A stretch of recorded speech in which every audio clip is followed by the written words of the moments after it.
Okay, so this video, I want to share successful customer engagement and sales techniques that's really helped me to grow a business from start to finish. Now, my experience comes from running a web design and digital marketing agency for the past 15 years, and I've learned a lot. There was a lot of ups and a lot of downs, a lot of successes and a lot of failures. So this video is all about me sharing that with you. And by the way, I'm also going to share what to avoid, things that you should never do, things that you should never tell a client or a customer, and just general things that you should avoid. So with that, let's jump into it. While you're at it, smash that like and subscribe button and let's get things going.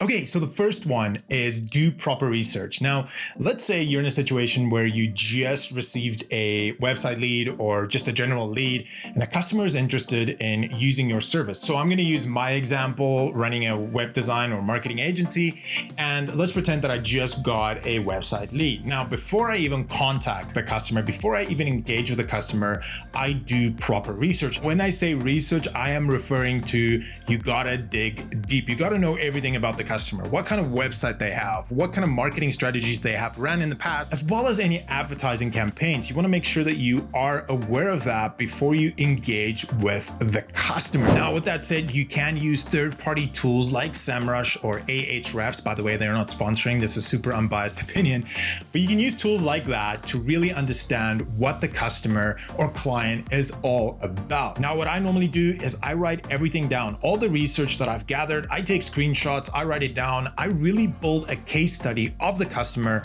even before I meet them. This is really important because this will make sure that you are super prepared. And trust me, being prepared really builds that trust of the customer from the get-go. All right, so the second point is powerful opening. Now, there's a reason why I'm calling it powerful opening, because the first few seconds of a meeting is make or break. So you got to make sure that you are well prepared, as we just said, but also you want to be rehearsed, but not over rehearsed. You don't want to read off a script, but you want to be comfortable with yourself and also comfortable with understanding what the customer or client is all about. All right, so with that said, let's say you are in an online meeting, you've just joined the meeting, and what's next? You just greeted the customer. Maybe it's a little awkward, maybe it's not, but the first step is to really ask them the number one question. The big question is, tell me a little bit about yourself, or tell me what you are looking for.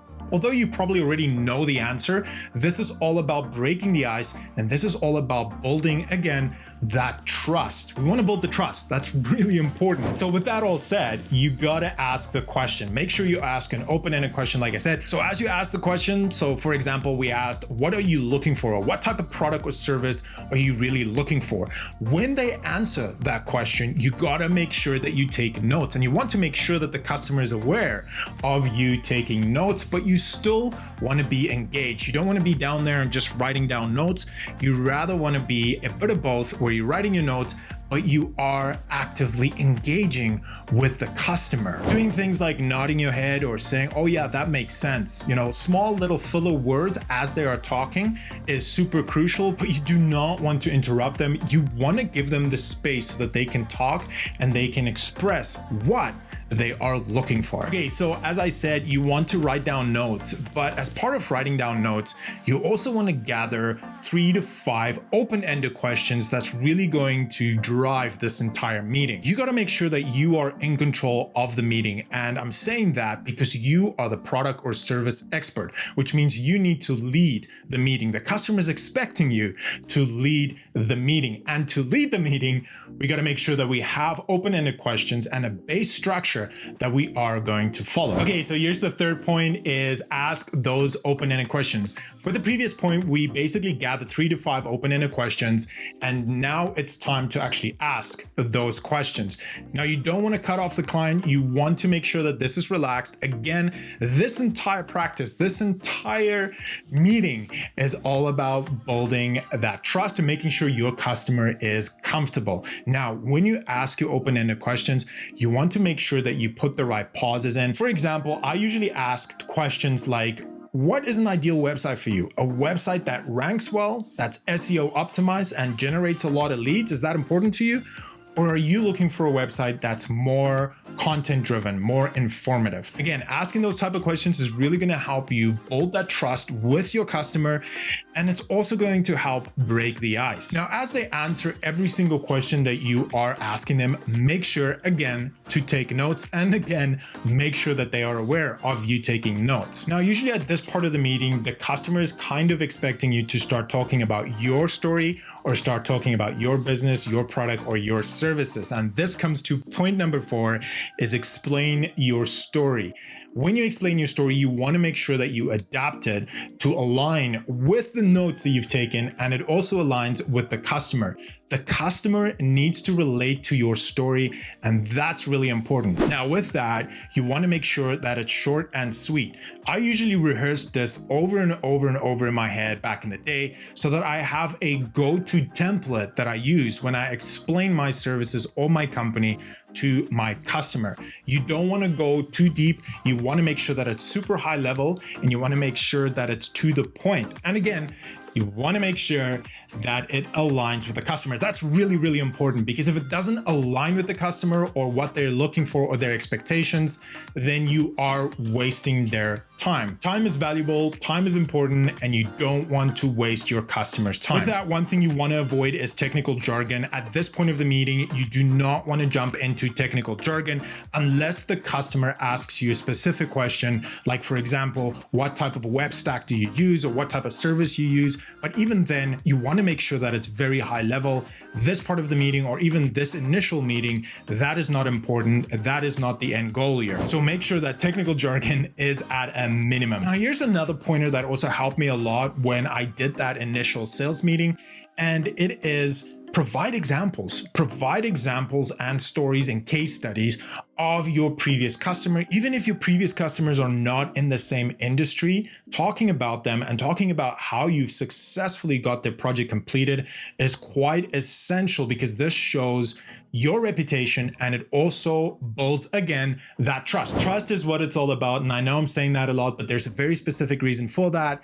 It's all about building that trust. Now, when you talk about your previous customers, it's really important to make sure that the story you tell them actually aligns with what this customer is looking for. We need to make sure that it is completely relevant. For example, if this customer is looking for an e-commerce store and you are talking about a wedding website, those two things doesn't make sense. The services, the products, the way that the website works is completely different. Therefore, it is not relevant. So make sure the story that you tell is relevant. If your customer is looking for an e-commerce store, then think about an e-commerce store that you've done in the past. If you haven't done a product or service in the past, for example, an e-commerce store, then at this point, you want to be honest with your customer. You do want to tell them that, hey, we haven't done e-commerce stores yet, but I do have a team and an experienced team that know how to put this together. You might lose the customer when you say that, but it's more important to be honest than not. All right, so the next point is one of my favorite, and it is timeline of a project. Normally at this part of the meeting, when you get to this point of the meeting, the next question the client usually asks is, okay, this all sounds great, but what is the budget? How much are we going to pay for this website? And that's when I normally introduce the timeline of the project. I would normally ask the client or the customer, okay, so in an ideal situation, what is the timeline of this project? Are we looking at 6 weeks? Are we looking at 8 weeks? Are we looking at 15 weeks? Okay, now usually a customer would say, oh no, we want to get this done in 4 weeks or 5 weeks, or whatever works best for the vendor that we are going to select.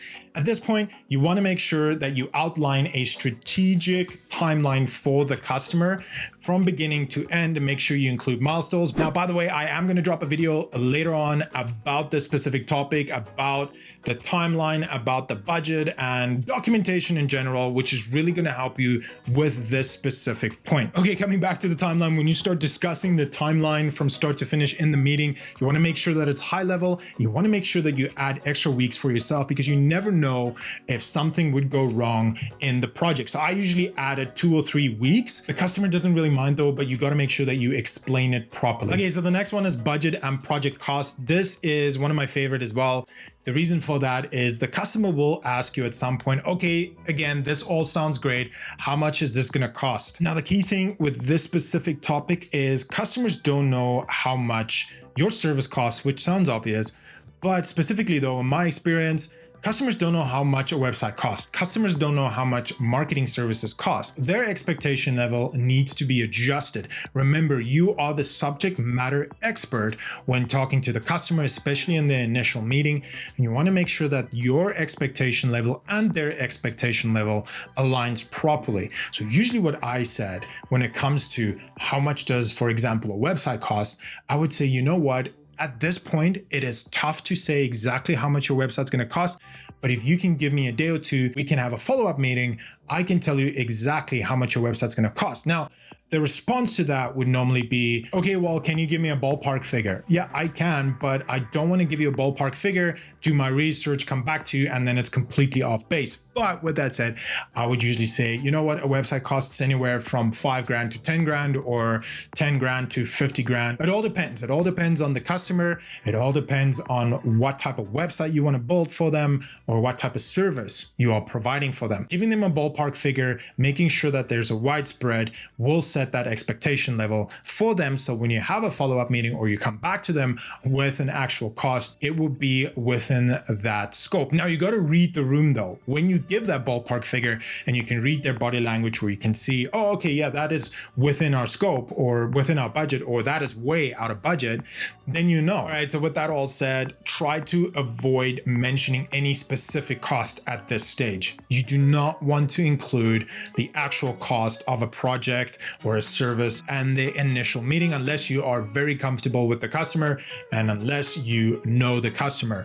But at this point, you want to avoid mentioning this specific amount. So again, coming back to the whole thing, you want to give them a ballpark figure, read the body language, read the room, see if that is within their spec. Once you're done with this meeting, you need to go do the research. You got to go speak to your team, whatever you need to do, and then get back to the customer. Having an actual meeting where you sit down and discuss the cost with the customer is way more effective than just sending them an email. Why? Because you want to take the time and explain exactly how you got to that specific project amount. Now, a quick side note, in the coming weeks, I am going to drop a video on how to properly estimate a website design and development, as well as specific marketing strategies. All right, so the last point with successful customer engagement and sales techniques is you have to be the subject matter expert. Now, I know I've mentioned this multiple times throughout the video, but it is important. You have to come forward as the subject matter expert. Why is that important? Again, it's all about building the trust with the customer. It's all about being that expert and knowing exactly and being prepared for the meeting for if there's any type of questions or any type of this or that, you know the answer. And by the way, if you don't know the answer of any type of question, that is fine. You tell the customer, you know what, I am not 100% sure about this specific question, but I tell you what, I'll do a bit of research and I'll get back to you. Okay, so the other side of being a subject matter expert, you always want to make sure you use words like in my experience and or in my opinion. Why am I saying you should use words like in my experience or in my opinion? It all comes down to legal liability. And the second thing is, in some cases, you might be wrong. In some cases, you might not provide actual factual information. So using words like in my opinion or in my experience or it seems to be that way really helps to avoid this problem. Okay, so with that, here's a couple of things that you should always avoid when engaging with a customer, just in general, but more specifically in the initial engagement or in the initial meeting. Number one, never lie to your customer. You always want to be truthful to the customer, even if it's a service that you cannot provide, then you know and you move on. Never be in a situation where you say that you can do a service or you can provide a product and you can't deliver. Okay, so the second one is overcommitment. You always want to avoid doing any type of overcommitment. This is not good. So with that, you want to make sure that your commitment is set with what you promise the customer. This will build a long-term relationship with your customer, but it'll also build your business reputation, which in my opinion is a good thing. You want to build reputation. That's what it's all about. Okay, so the third one is sell yourself short. Avoid doing that. You don't need to sell yourself short. You are the expert. You have the experience. And this is normally common when you start in this industry, when you have a company that's a year or two old. Avoid selling yourself short. Now, what do I mean about selling yourself short? When I say sell yourself short, don't undercut your costs just to sign a customer. Big mistake I made, huge mistake I made. What I'm trying to say is don't sell yourself short. What you ask for your project or for your service or for your product is what is the cost. If the customer doesn't like it, then they can move on to the next competitor. Okay, and the last point is competitors. You want to make sure that you do not mention any competitors at all in any type of meetings with your customers. Doesn't matter if you know them, doesn't matter if you hate them or you love them. You do not use or mention any of your competitors to your customers. Even if a customer brings up a competitor's name, just nod and move on. Try and change the subject. You never want to voice an opinion of a competitor. All right, guys, so that is it for this video. Make sure to smash that like and subscribe button. I am posting videos like this on a weekly, daily, monthly basis. And like I said, I will be dropping few interesting key videos in the next few weeks, all about timelines and all about documentation, all about running a company, but not just a company, a digital marketing company or any type of company that provides a service.